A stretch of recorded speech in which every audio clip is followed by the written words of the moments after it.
الشيطان الرجيم بسم الله الرحمن الرحيم لقد خلقنا الإنسان في كبد قال النبي صلى الله عليه وسلم بلغوا عني ولا آية বাংলাদেশের শ্রমিকদের প্রিয় সংগঠন গণপ্রজাতন্ত্রী বাংলাদেশ সরকারের রেজিস্ট্রিকৃত সংগঠন বাংলাদেশ শ্রমিক কল্যাণ ফেডারেশন সাভার থানার একটি গুরুত্বপূর্ণ ইউনিয়ন বিরুলি ইউনিয়নের আয়োজিত আজকের এই সাধারণ সভার সম্মানিত সভাপতি বিরুলিয়া ইউনিয়নের সম্মানিত সভাপতি প্রিয় ভাই আমিনুল ইসলাম ভাই আজকে উপস্থিত হয়েছেন গণমানুষের প্রিয় নেতা বিশিষ্ট শিক্ষাবিদ বিশিষ্ট রাজনীতিবিদ বিশিষ্ট ব্যবসায়ী কেরানীগঞ্জের কৃতি সন্তান কেরানীগঞ্জের মা মাটি মানুষের প্রিয় নেতা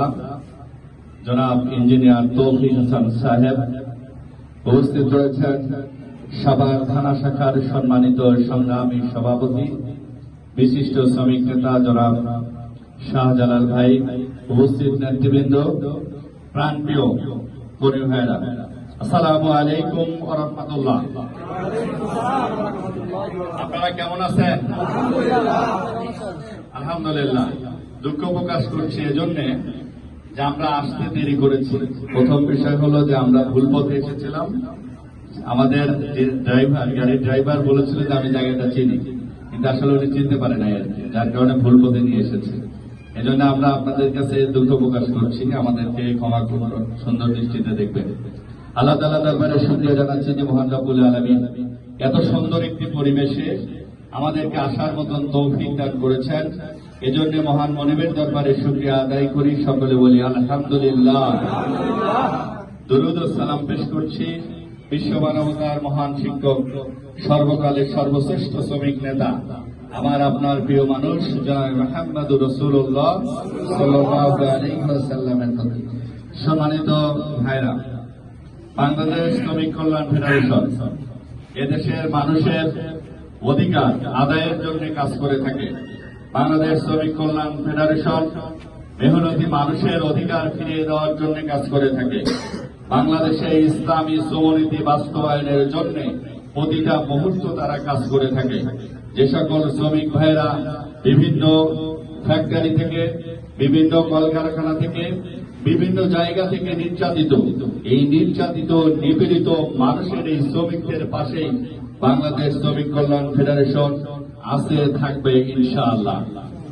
বাংলাদেশ শ্রমিক কল্যাণ ফেডারেশন প্রতিষ্ঠা লগ্ন থেকে শুরু করে অদ্যাবধি পর্যন্ত অসংখ্য চাকরিহারা ভাইদেরকে চাকরির সুব্যবস্থা করে দিয়েছে।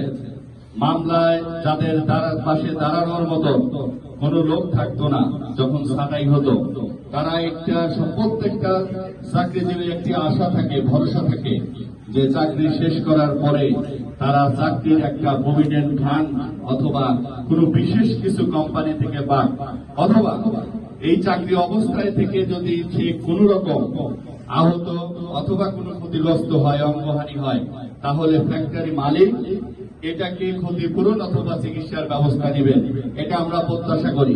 কিন্তু আমাদের দেশে দেখা যায় কিছু অসাধু শ্রমিক সংগঠনের নাম দিয়ে কিছু ব্যক্তি পূজারী বিগত 17টি বছর তারা আমাদের এই শ্রমিক ভাইদেরকে ব্যবহার করে শুধুমাত্র নিজেদের পকেট ভারী করে তারা করেছে না?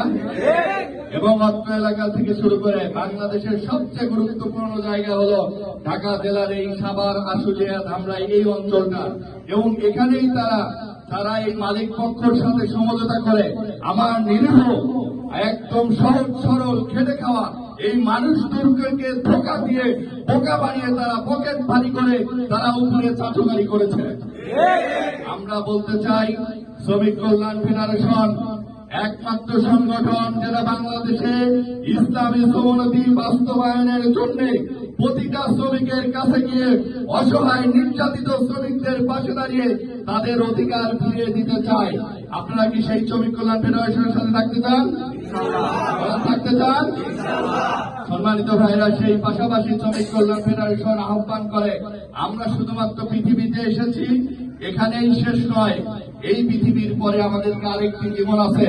আমরা এক সময় পৃথিবীতে ছিলাম না, আমরা এই দুনিয়ায় ছিলাম না, আমরা ছিলাম সবাই রূহের জগতে। সেখানে আল্লাহ তাআলা সমাবেশ করেছেন, বলেছিলেন প্রত্যেকটা রূহকে ডাক দিয়ে একসাথে বলেছিলেন, আলাস্তু বিরব্বিকুম, আমি কি তোমাদের রব নই?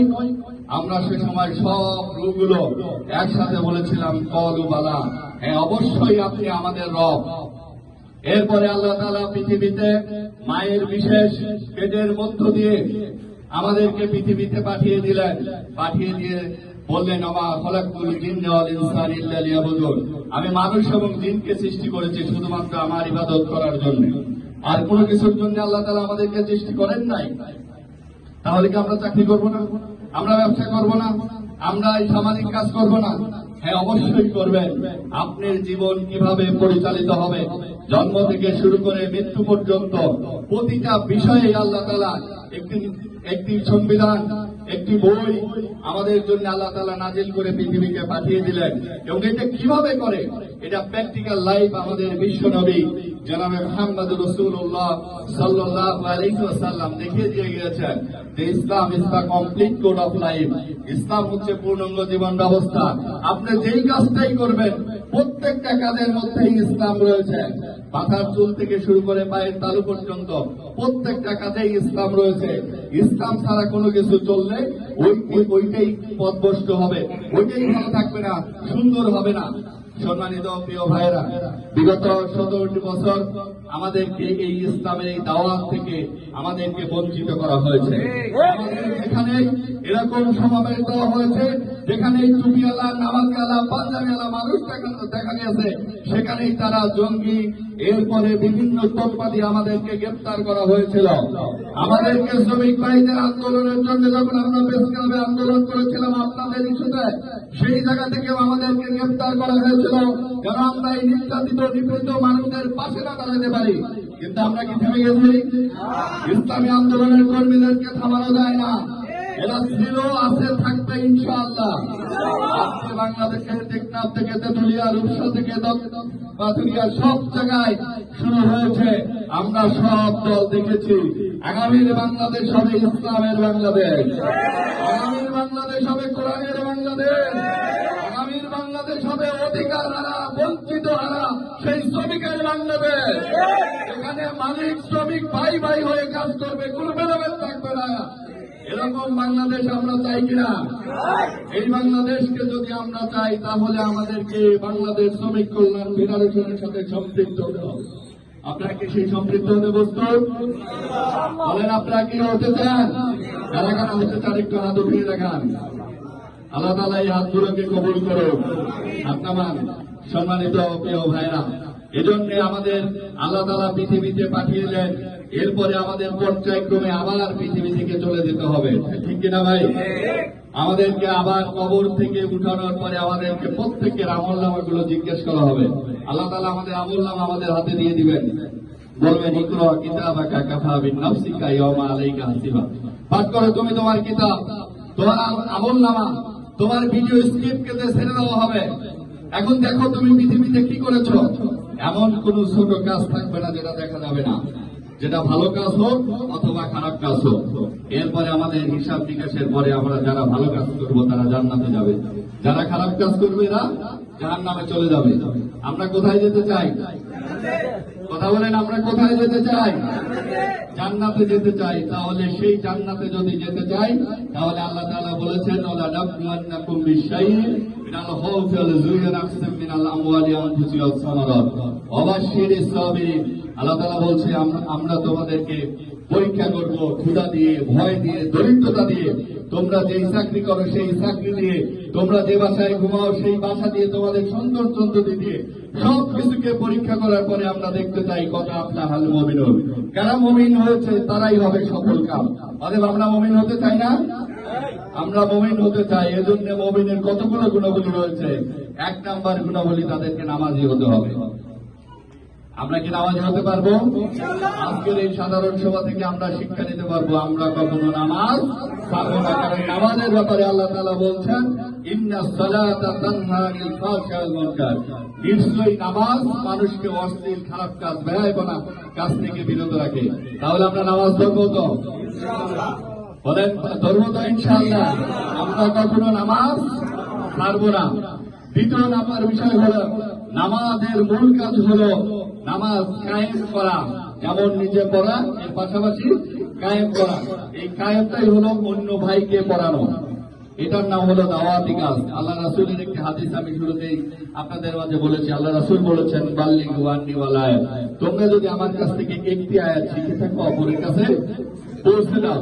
তাহলে আমাদের কাজ হবে আমরা যেমন নিজে নামাজ পড়বো পাশাপাশি আর একজন ভাইকে নামাজ পড়ার জন্য বলবো, এটার নাম দাওয়াতি কাজ। আমরা করতে পারবো তো? এরকম করে করে বিরুলিয়া ইউনিয়নের এমন কোন লোক থাকবে না, এমন কোন ফ্যাক্টরি থাকবে না, এমন কোন ঘর থাকবে না যেখানে আমরা এই দাওয়াত দিয়ে মানুষের কাছে পৌঁছাবো না। পারবো তো ইনশাআল্লাহ? যদি এটা পারি তাহলে আগামীর বাংলাদেশ আমরা যেটা স্বপ্ন দেখি, এখন নির্বাচন নিয়ে অনেক তালবাহানা চলতেছে, জামাত ইসলামদের কিভাবে ক্ষমতা থেকে দূরে রাখা যায়, কিভাবে তারা নির্বাচনে না আসে, সকল প্রোপাগান্ডা একটা বিশেষ দল চালাচ্ছে। আমরা বলতে চাই এ সকল জনগণ আর খায় না। এই জনগণ চায় না। এখন নতুন করে আমাদেরকে তকমা লাগানো হচ্ছে মৌলবাদ দিয়ে, আবার তারা বলতেছে মৌলবাদ জাগ্রত হচ্ছে। আমরা বলতে চাই বিগত 17 বছর এই তকমা দিয়ে মানুষকে অনেক বোকা বানানো হয়েছে। বাংলাদেশের এই মানুষ আর এই তকমায় বিশ্বাস করে না। বাংলাদেশের মানুষ 24 সালে জেগে উঠেছে। আগামী দিনের নির্বাচনে দাঁড়িপাল্লা মার্কায় ভোট দিয়ে দেখতে চায় আগামীর বাংলাদেশ হবে এদেশের 18 কোটি জনগণের বাংলাদেশ। সেই 18 কোটি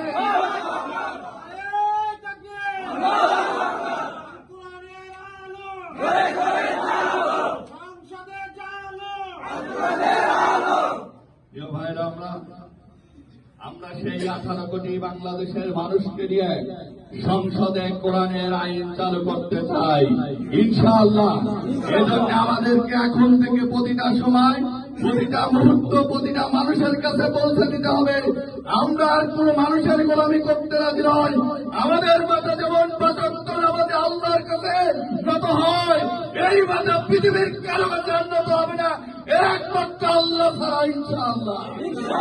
তাই আমরা আল্লাহর এই বিধান আল কোরআন বুকে ধারণ করে আগামীর কোরআনের বাংলাদেশ করার জন্য সংসদের ন্যায় এবং পক্ষপাত থেকে ন্যায় এবং ইনসাফের প্রতীক দাঁড়িপাল্লাকে ভোট দিয়ে সংসদে আমরা পাঠাবো ইনশাআল্লাহ। আপনারা কি সেজন্য প্রস্তুত আছেন? সেজন্য যত ষড়যন্ত্রই করা হোক না কেন আমরা আমাদের জীবন দিয়ে হলেও সকল ষড়যন্ত্র মোকাবেলা করে বাংলাদেশকে একটি ইসলামী রাষ্ট্র কায়েম করব ইনশাআল্লাহ। আল্লাহ তাআলা সেই করার মতন আমাদেরকে তৌফিক দান করুন। সবাইকে অসংখ্য ধন্যবাদ এবং মোবারকবাদ জানিয়ে আগামী নির্বাচনে বলিষ্ঠ ভূমিকা রাখার সেই আহ্বান জানিয়ে আমি আমার কথা শেষ করছি। আসসালামু আলাইকুম ওয়া রাহমাতুল্লাহ।